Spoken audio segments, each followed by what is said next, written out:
Sudden unexpected nocturnal death syndrome, or SUNS, is a term used by the U.S. Centers for Disease Control, referring to a number of cold illness. They do not have exact equivalents in Western biomedicine, but are very real in the sense that they can cause distress, suffering, pain, and even death.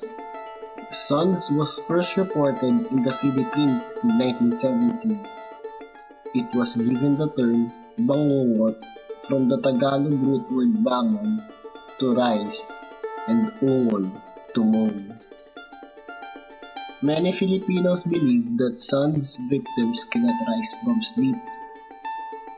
The victim cannot move his body because he becomes temporarily paralyzed.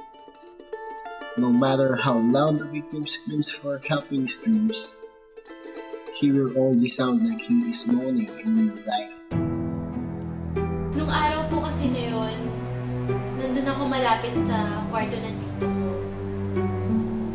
Nagising po ako dahil may naririnig po akong ungol. Noong una, hindi ko siya pinansin. Pero habang tumatagal, lumalakas po yung ungol. Doon na po ako nag-decide na tumayo, pumunta dun sa kwarto.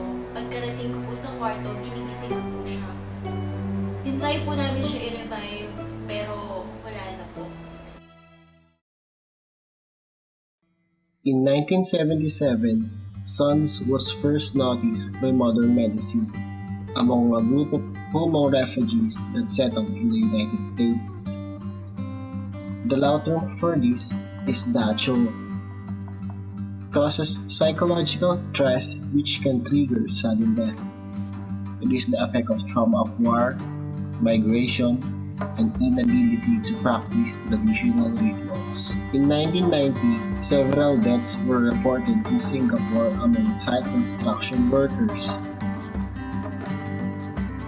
The Thai term is Lai Thai, or sleep death. Medical investigations speculated heart problems and potassium deficiency.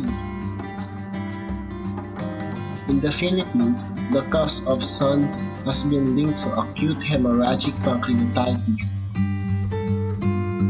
wherein inactive enzymes are activated within the pancreas and begin to eat up body tissue. It is often attributed to glutinous meals, often down with alcohol.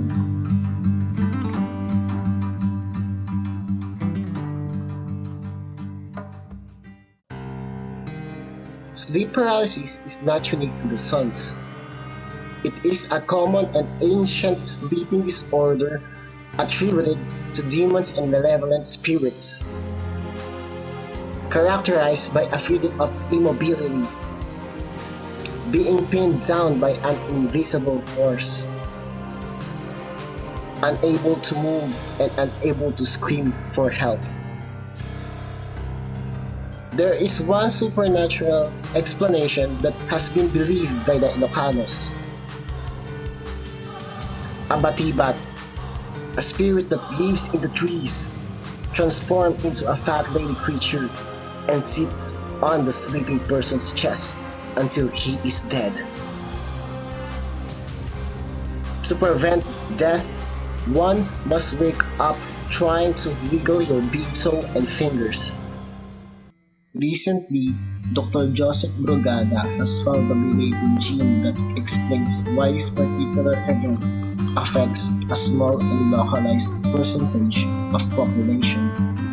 In Brugada syndrome, the ventricles beat fast and blood circulates erratically. If the beating becomes so fast, the person will lose consciousness and suddenly die.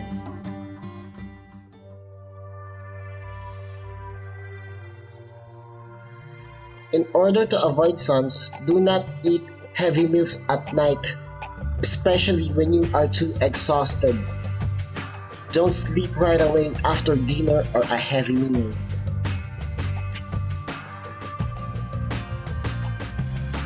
Try to avoid over fatigues and try to relax before going to sleep. Drink 8 to 10 glasses of water.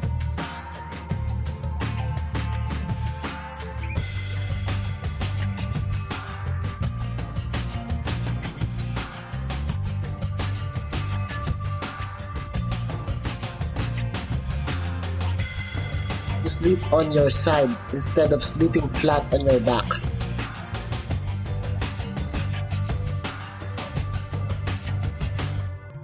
People who are susceptible are advised not to sleep alone, because if they have an attack, someone should be around to wake him up. Always pray before going to bed.